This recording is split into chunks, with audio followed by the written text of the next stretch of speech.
अस्सलाम वालेकुम। आज मैं आपसे सादुर्रहमान बन के बात करूँगा, ना कि डकी भाई। मैं नहीं चाहता कि कोई ये सोचे कि इस वीडियो का मकसद जो मेरे पे FIR हुई है उसकी कोई जस्टिफिकेशन है। I am simply here to apologise. मेरे किसी भी कंटेंट से अगर आज तक कोई भी नेगेटिवली इम्पैक्ट हुआ है, मैं उस चीज़ के लिए माफ़ी मांगता हूँ। मेरी हमेशा से सिर्फ यही इंटेंशन रही है कि मैं लोगों को एंटरटेन करता रहूँ और कुछ ना कुछ जो है वो मैं नया लाता रहूँ। लेकिन मेरे अनजाने ना अनजाने में अगर मेरे से कोई कंटेंट कभी ऐसा पोस्ट हुआ है जिससे कोई नेगेटिवली इम्पैक्ट हुआ है, या कोई प्रमोशन ऐसी हुई है जिससे कोई नेगेटिवली इम्पैक्ट हुआ है, मैं उस चीज़ के लिए पूरे कौम से माफ़ी मांगता हूँ। Let the court handle. मैं लीगली इस मैटर को एंड तक देखूँगा। मैं कोर्ट्स के साथ पूरी तरह कोऑपरेट करने को रेडी हूँ और कर रहा हूँ। मैं इदारे के साथ पूरी तरह कोऑपरेट करूँगा और जो भी जज साहब मेरे केस का फ़ैसला लेंगे मैं वो कबूल करूँगा।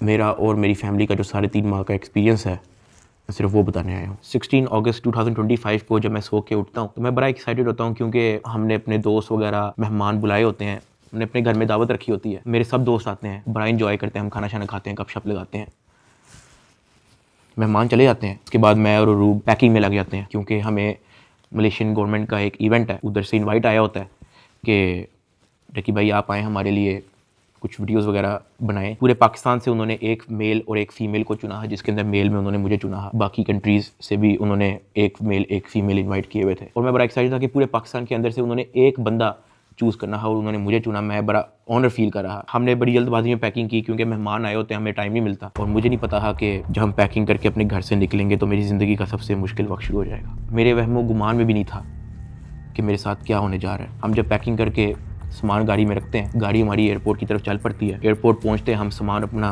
अनलोड करते हैं। रात के 9 बजे के करीब हमारी फ़्लाइट होती है। हम काउंटर पे जाते हैं और हमें अपना बोर्डिंग पास मिल जाता है। उसके बाद जहाँ पे इमिग्रेशन होनी होती है, जहाँ पे आपके पासपोर्ट पे एग्जिट स्टैंप लगती है, हम जब वहाँ पे पहुँचते हैं तो वो मेरे से पूछते हैं कि आप पे कोई FIR तो नहीं है। मैंने कहा नहीं। कहता आपका साइबर क्राइम में कोई इशू है क्या? मैंने कहा नहीं। कहते आप हमारे साथ आ जाएं। मैं और अरूब एक दूसरे की तरफ देखते हैं कि ये क्या हो गया। हम किसी को ऑन टाइम ज़्यादा इन्फॉर्म ही नहीं कर पाते हैं। मैंने ज़िया को सिर्फ मैसेज कर दिया है कि ये इस तरह से इशू हो गया है, तो शायद हम फ्लाई ना कर पाएँ, तो आप प्लीज़ गाड़ी जो है वो एयरपोर्ट ले आओ और हमें यहाँ से पिक कर लो। हमें लगा कि शायद हमें बस सिर्फ फ्लाई नहीं करने देंगे और हम घर जा सकेंगे। 5-10 मिनट के बाद इमिग्रेशन वाले हमसे हमारे मोबाइल ले लेते हैं, कहते हैं कि इसको एयरप्लेन मोड पर लगा दें और अरूब की तरफ वो इशारा करते हैं कि अगर आप जाना चाह रही हैं मलेशिया तो आप जा सकती हैं।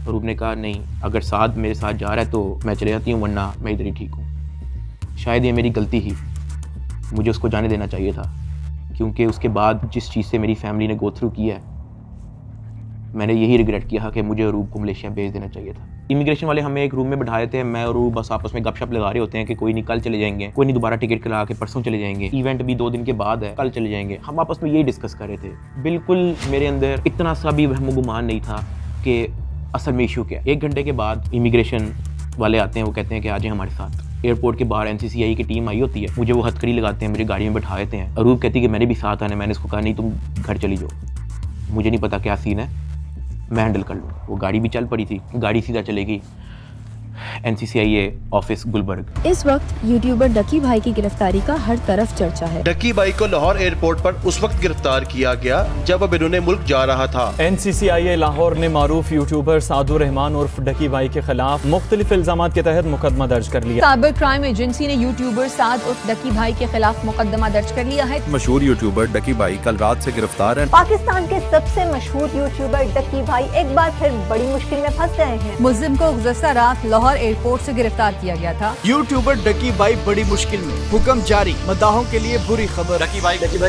डकी भाई डकी भाई डकी भाई डकी भाई।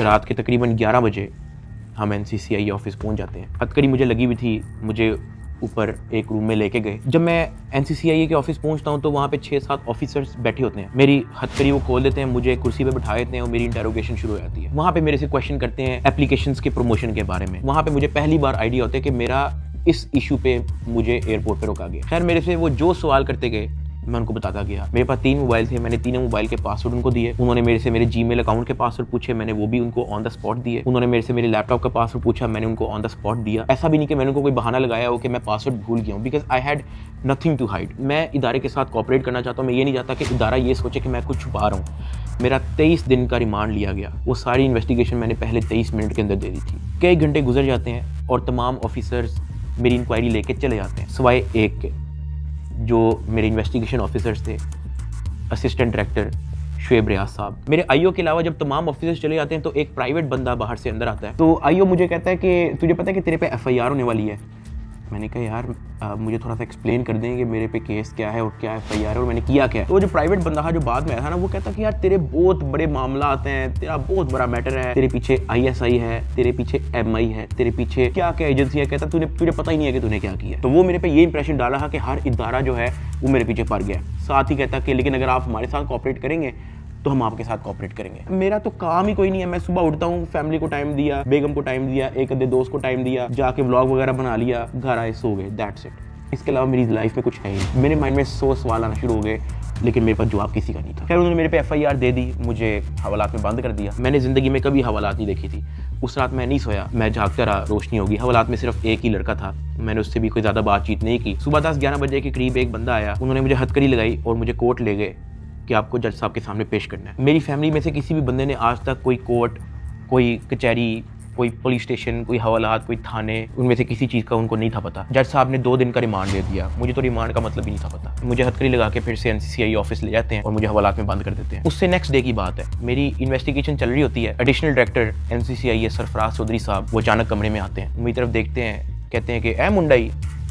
आईओ कहते हैं हाँ जी। कहते हैं इसको लेके आओ मेरे पास। आईओ हथकड़ी पकड़ता है, मेरे हाथ पे लगाता है और कहता चल। मुझे जब हथकड़ी लगा के एडिशनल डायरेक्टर रूम में लेके जाते हैं तो वहाँ पे 5 ऑफिसर्स बैठे होते हैं। एडिशनल डायरेक्टर सरफराज चौधरी साहब मेरे से पूछते हैं कि तुम कौन से एप्लीकेशन के कंट्री हेड हो। मैंने कहा कि सर मैं किसी एप्लीकेशन का कोई कंट्री हेड नहीं हूँ। वो अपनी कुर्सी से अचानक उठता है, कहता तेरी माँ किधर से आता है पैसा तेरे पास। मैंने कहा सर मैं यूट्यूबर हूँ, मेरे 8 मिलियन सब्सक्राइबर हैं, उधर एडसेंस अभी मैं बात कर ही रहा होता हूँ। कहता है कि तुम मेरे वतन अजीज के बच्चों को ख़राब कर रहे हो, क्या करता है तुम्हारा बाप। मैंने कहा जी यूनिवर्सिटी के अंदर प्रोफेसर हैं। तो कहता तुम इतने क्यों हो। मैं चुप रहता हूँ। वो चीख के बोलते, कहता बोल। मैंने कहा जी सर मैं सिर्फ वीडियोस बनाता हूँ, मैं यूट्यूबर हूँ। माँ बहन की गालियाँ वो देता रहता है। उसने मेरे मुंह पे बहुत जोर का थप्पड़ लगाया। मैं बिल्कुल चुप होकर ऐसे मुँह नीचे करके खड़ा हो गया।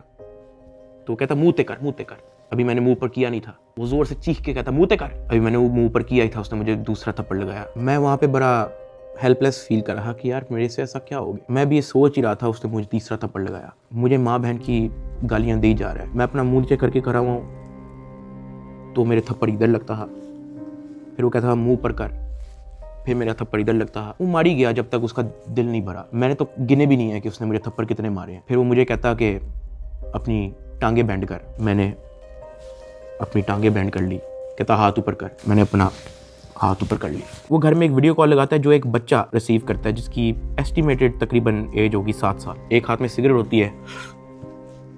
वो उस बच्चे से पूछता है कि डकी भाई को जानते हो। वो बच्चा कहता है जी। वो बैक कैमरा ऑन करता है, मेरे हाथ खड़े होते हैं, टांगे बैंड होती हैं। वो कैमरे से दिखाता है उस बच्चे को कि कौन है ये। कहता है डकी भाई। तो कहता कि तुम इसके प्रोग्राम देखते हो।